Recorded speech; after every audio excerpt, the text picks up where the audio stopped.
working in mental health, it was really hard to find a role model. I've never really resonated with the word BME. We are an ethnic minority that is a minority even within the BAME category. That was, I think, one of the key moments where I noticed that like I can't hide that I'm Chinese. Really want to see like more representation of ethnic minorities in senior positions.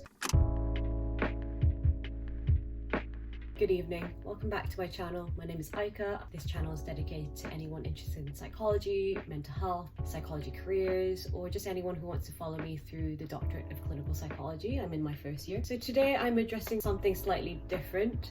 It's something that's a huge elephant in the room that I've never really addressed before, which is me being a Chinese person in the clinical psychology world, or in psychology in general, or in the UK in general. What I'm going to address today is my experience of being Chinese across my career, I guess. So I'm going to start from my experiences in university as a Hong Kong Chinese person, and then move towards experiences of being Chinese in a mental health career in the UK, and then also whilst I'm training to become a mental health professional in the UK and what kind of experiences I've had.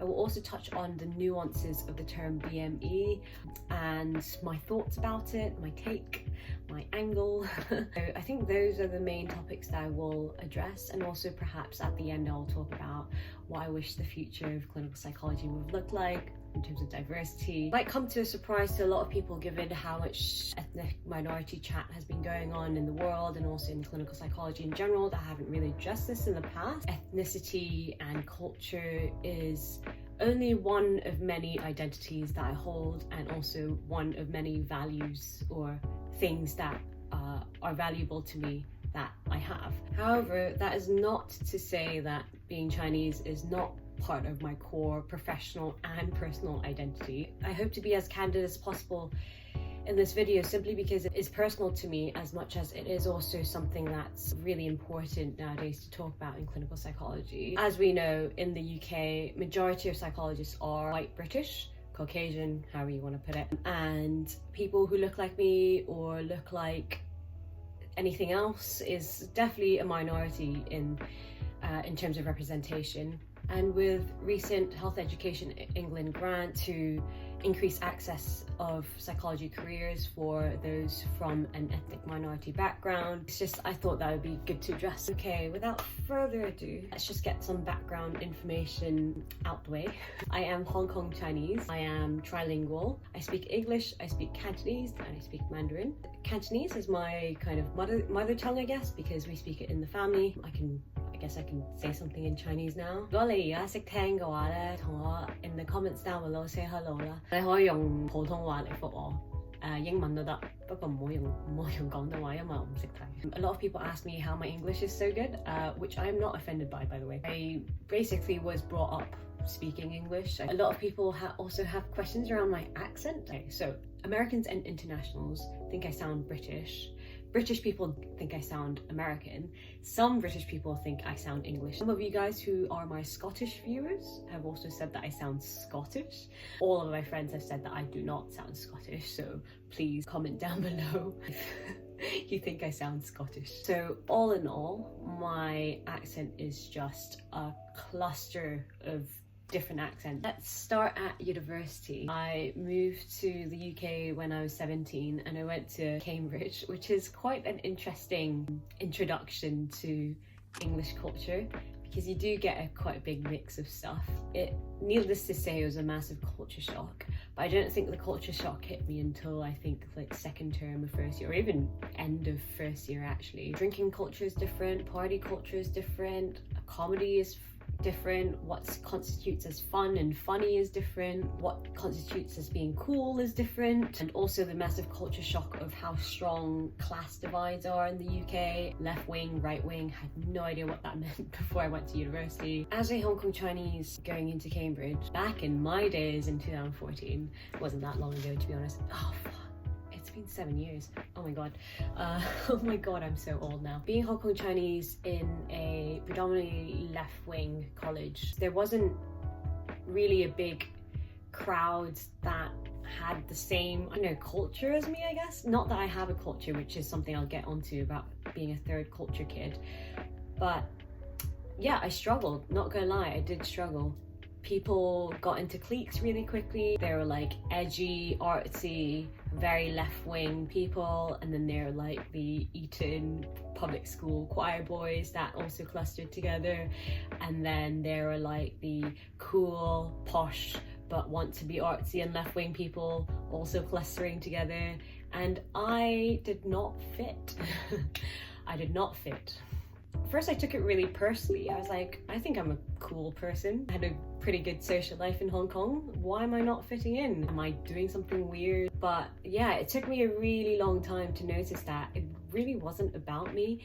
It was just that, number one, like university students, they're nervous. They want to click with whoever and they want to just, you know, get it going, get the cliques going. That means that naturally people with similar interests and similar political views and similar backgrounds in terms of class or whatever, they tend to cluster together, and I didn't fit into any of this. All the cultural, political things that were going on, I had no clue what was going on, to be honest. And being in a very political or a woke college, yeah, it was difficult because I didn't have many opinions about anything, to be honest. I was also 17. So I take a really more compassionate approach these days to understand that I didn't not fit in because of whatever personality trait that I had. It was just hard to relate to other people and others to me as well. And there's this assumption that internationals are just here for some fun and to leave to the country. So I guess that also adds to the fact that no one would necessarily want to build friendships, I guess. That didn't last for too long. I think that was just the first year. By second year, I met a really, really good group of internationals, mostly European internationals. Hi, if you're watching this. That just helped me click. Everyone in our group came from all types of backgrounds. Because of the difficulties of being Chinese at Cambridge, the most difficult part and the most frustrating part, I think, is the implicit attitudes that the staff had on Chinese people, because Cambridge and Oxford and London, to be fair, are, you know, hotspots for Chinese tourists. So being Chinese myself, I was suddenly hyper aware of how Chinese I looked. Cambridge is like set in different kind of colleges. King's is a really popular spot. So like it's, you know, people want to trespass as much as possible because you have to pay to get in. So the porters there, so the dudes that stand outside of the college, are very like strict. You know, you have to show your university card, and the card has to show this specific dash that they want. So it's the King's dash for you to get in. The frustrating thing here was that all my friends started getting recognized by porters, and they could just walk in as is, and they were students. Even after 3 years of studying there and having been inside the porter lodge talking to porters for so long, I still had to show my card. And I became so aware of being Chinese because I had to, I remember at so many points after lectures, I would literally hold a stack of books or a stack of folders, or even my laptop, which I have a backpack, so it was unnecessary. I held my books so that, in hopes that the porter would look at me and be like, that's that King's Chinese student that's holding her books. In my third year, these porters have worked there for like years and years and years, so they don't change. That's not the issue either. But yeah, I was just walking out with my friend. We went to the cafe near opposite King's Parade, and we got a coffee, and I think we chatted actually outside of the college for a while. So the porter working there saw us there just chatting when we came out, and then we went to the coffee shop and we came back to the main gate. We were walking together. He was allowed to walk in and I had to be stopped, even though we were clearly chatting with each other, and we clearly just came out of the college like 5 minutes ago and chatted outside of the college. Anyways, so the porter was like, please, like, are you like a Cambridge student? I'm like, I was just like biting my tongue at this point. My friend, who was at the other side of the gate, just looked back in confusion because he thought he was walking with me because we were chatting. He looked back, he was like, what? And I was just so embarrassed by that. And that was, I think, one of the key moments where I noticed that, like, I can't hide that I'm Chinese. Like, no matter what I do, how many books I hold, however white my friends look, it will not escape me. So also really like funky dating experiences where I went on a date and it's like a bridge that a lot of Asians like to take photos on, and he like pointed at the bridge at night and was like, haha, that's where the Asians stand. And I was just like, what? Excuse me? And at first I laughed, but then I was like, that's actually not funny, because my parents could easily be standing on that and you would be laughing at that. It could have been me, you know. If I wasn't a Cambridge student, I'd probably stand on that bridge and take a photo. So I was just like, well, what do you mean? And he was like, oh, well, you know, well, not your type of Asian, the other, like, you know what I mean, the type of Asian that stands on the bridge and takes photos. Again, that was like that dissonance of like, where am I landing here? I think that was the start of me kind of reflecting on my kind of ethnicity and culture. I think I had like a bit of an identity crisis there of like, clearly I am Chinese, but then at the same time I'm not Chinese. So that was basically my experience of being a Chinese student at Cambridge. So now comes the part of kind of sharing my experiences working as a Hong Kong Chinese person, international person, but in the UK, in the kind of NHS or kind of UK healthcare setting. First thing to get out of the way is that yes, I have had my fair share of racism, which I kind of find more funny than offensive. Like, it doesn't actually hurt me. There were service users who never remembered my name and would just call me Bruce Lee and would do like kung fu moves every time they saw me. But I've also had like direct racism since coronavirus started. So in my second job, I was doing a lot of therapeutic work as a PWP in central London. There was a time, it was like on the cusp of lockdown, I think, when I walked out to just grab some lunch, and I was just walking out with my NHS badge, and this man just came up to me and be like, why are you outside, you Chinese person? Stay inside. Don't you know the coronavirus is here? So I was just absolutely flabbergasted at that, and I just stared at him. I was just like, what? And I didn't really address it, which is a very Chinese thing. We kind of just want to kind of brush things under the rug and be like, didn't happen, okay, let's move on. It was also a really awkward time on the tube because there's a lot of racism. For example, there was a student at UCL, I think, who got punched in the face for being Chinese by some teenagers in London. So I was really scared about that. And it was a really awkward time at lockdown because in the UK it was slightly different. Masks were only introduced properly, like legally, in June, I think, and they were still debating in Marches. But by February, you know, my parents were already like, wear a mask. Don't listen to whatever policies the UK has, just wear a mask.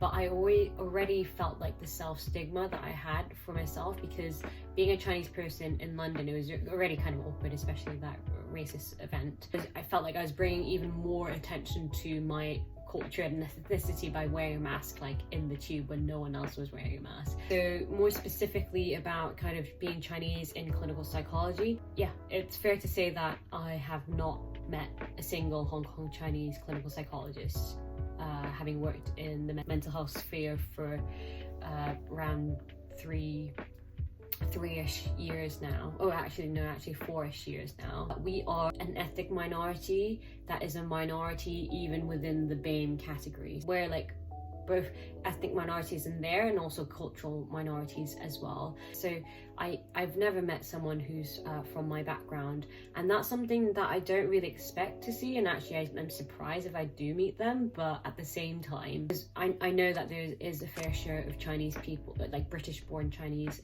in the UK as well, and you don't really see them around either in mental health. I think on the top of my head I have met one that's from a similar background to me. So in terms of working in mental health, it was really hard to find a role model. Not that role models need to be of your same race or culture or ethnicity, but it'd be nice as a kind of aspiring psychologist to know that it is possible to be a clinical psychologist and be Chinese. For some reason, it was a thing that I thought was a barrier, which if you're watching this as an aspiring psychologist now and you're thinking that, you know, because of whatever race or ethnicity or culture, you won't be able to be like type of psychologist that people need, just know, like, just don't listen to it. I'm sure it will change. How much does like culture and ethnicity and race come into, let's say, supervisory environment or in your working environment? Like, how much does it get talked about? It doesn't get talked about. That's like the straight answer.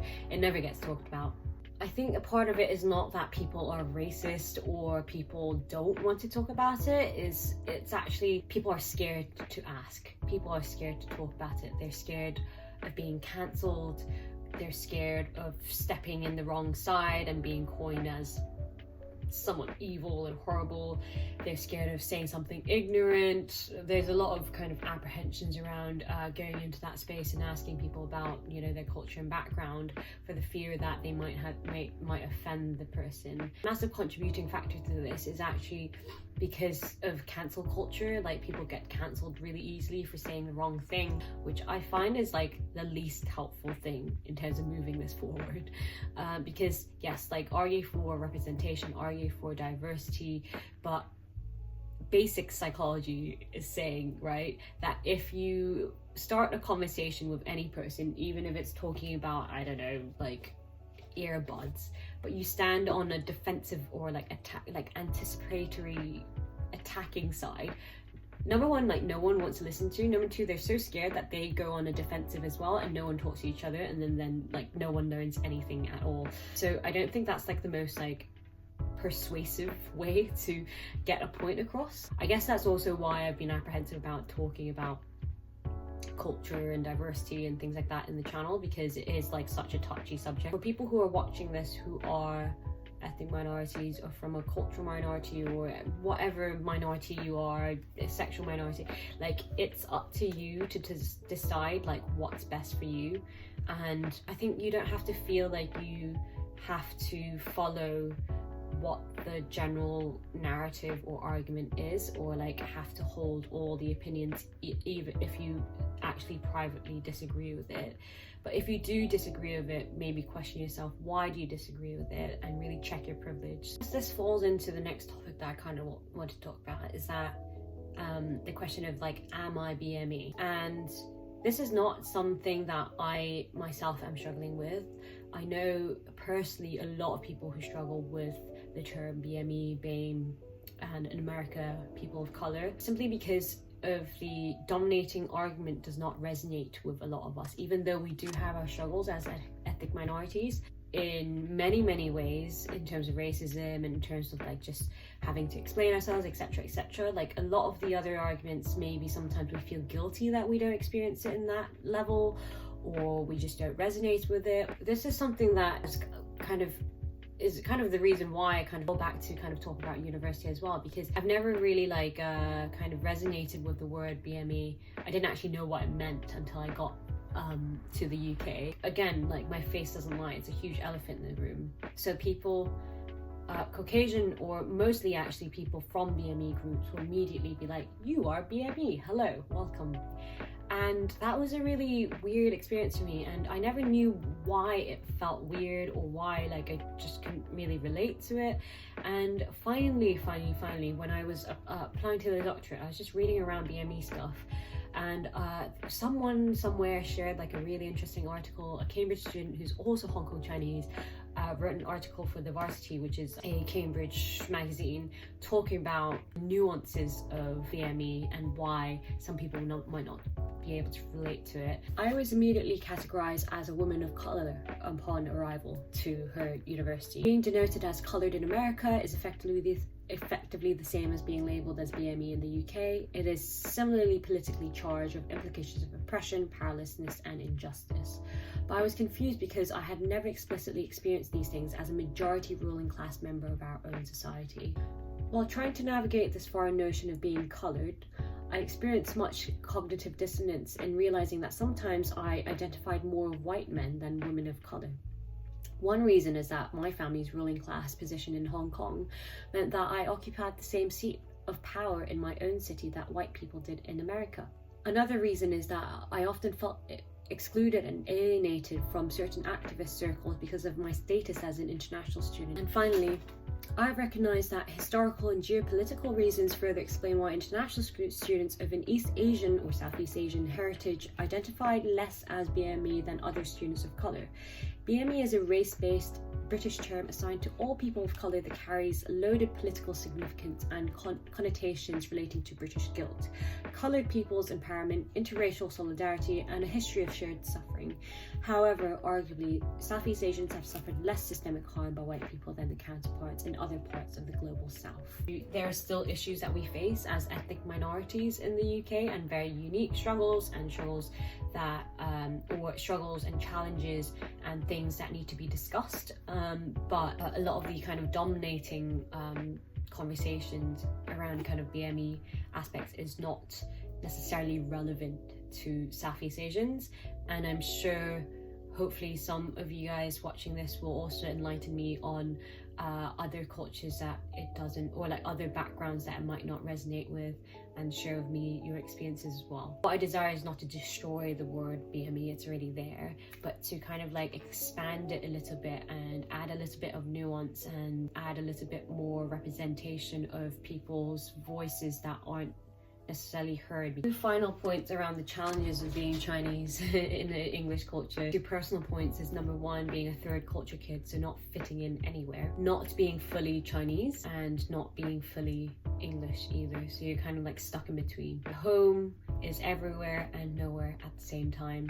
My primary constancy is the lack of constancy. Secondly is language. I say I'm trilingual, but it's more like try-lingual. I seem to suck at all the languages I seem to be able to speak. I constantly make grammatical errors in any type of essay I make. Recently, I think I accidentally said to my supervisor, it's like trying to pull a blood out of a rock instead of pulling blood out of stone. Another time she wasn't corrected me with it's exacerbated, not exasperated, Aika. I was like, oh gosh, I wrote that in an assessment letter. So yeah, these things slip, and then you realize how bad you are at all languages. So many challenges. I want to kind of end with some positivity, some strengths, some things I really like about being Chinese in clinical psychology or in psychology or in the UK. First and foremost is not belonging. Now, not belonging could be a huge issue, but I also find that it's a huge strength. The strength here is that you're able to stand in a place where you're not identifying people by class or by north or south or by all this kind of stuff that's quite politically charged in the UK because you're an international person. Now I kind of understand it, and also can, you know, start to have those, I guess, shortcuts, but I am very aware of those shortcuts. I can kind of like step back from that. So not identifying. The second strength is not being identified, which is kind of a weird kind of place, because you are identified because I'm clearly Chinese. We've talked about this, but at the same time you're not identified because you don't fit, and that's kind of a huge strength. You don't fit in any kind of class or social class structure or culture structure in the UK, so you don't get like booted into like a place. That can be a really nice place to be as a psychologist, because people don't have prejudices against you of like, oh, like how would you know, like you're like from a posh middle class background. Like they wouldn't be able to like point that finger at me, I guess. Like I'm just like a weird alien unicorn that just popped up in like a random hospital. Clearly different, but also clearly you can't shape me, basically. As a ethnic minority, it also gives me a chance, I feel like, in the current climate to not be afraid to ask questions, not being afraid to talk about this stuff, just being able to, because I clearly look different, to be able to ask about those differences in a clinical setting as well, and not come across as just a massive ignorant racist because I'm just kind of learning about culture because they probably don't know much about me. So I think like that kind of politically charged, like classic asking me these questions, microaggression stuff doesn't, like, you get a pass as an ethnic minority, I guess, and a cultural minority, because you're kind of, it's just an exchange of learning. When people talk about culture and how strong, how central it should be in psychology, I can feel it. I can feel like how legitimate that statement is, rather than like an abstract academic point to make. It makes so much sense that people don't engage with mental health services that are predominantly English speaking if you don't speak English as your first language.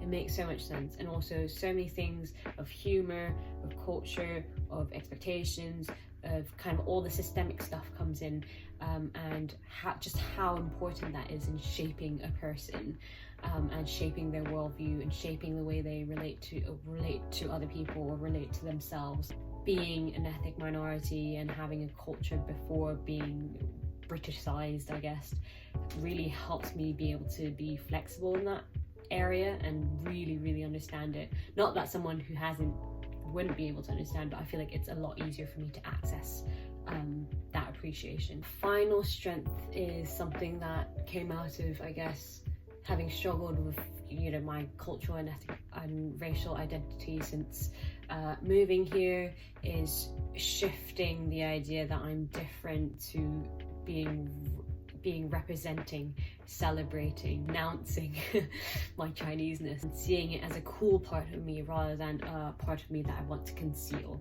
and be invisible and just blend in. To end the video, I kind of just want to talk about, I guess, the future, my hopes for the future in the clinical psychology world. I really hope that in 10 years time, if I'm not too embarrassed and I still have kept these videos up, I'll be able to tell me now in 10 years time, so when I'm already a clinical psychologist, that things have changed. Because right now, clearly, yeah, representation is a huge issue, and you see this a lot in kind of inpatient hospitals where a lot of the ethnic minorities form the kind of lower end of the support workers and things like that, and then the senior end all like Caucasian people.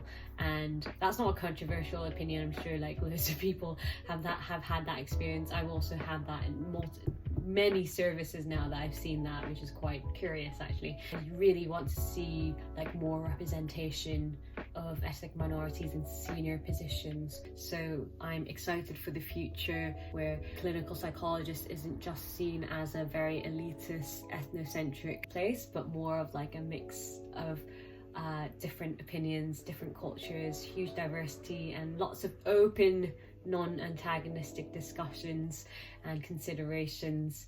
And I'm really curious also in the future, in 10 years time, to see how many Chinese people will be psychologists. I really hope that today marks a day where I say to myself, yes, I haven't seen any psychologists, but in 10 years time I'll be able to see a huge group of Chinese psychologists in the UK, especially with the recent allowance of the British government for hundreds of thousands of Hong Kong people to come to the UK to work and live. I'm sure the demographics of people will drastically, in terms of Hong Kong representation, will drastically increase. So I really hope that in the clinical psychology world, the field will represent that as well. We've come to the end of the video now. Thank you so much for watching. If you have any kind of reflections or thoughts or anything you'd like to add around any kind of topics that I've talked about today, or just sharing your experience of being an ethnic minority or any kind of minority, or not even minority, your take on things, feel free to have a conversation in the comment section down below. I'd really be interested in different opinions, and yeah, again, that thing around open conversations. And I really look forward to hearing from you guys as well. I'll see you next time. Bye bye.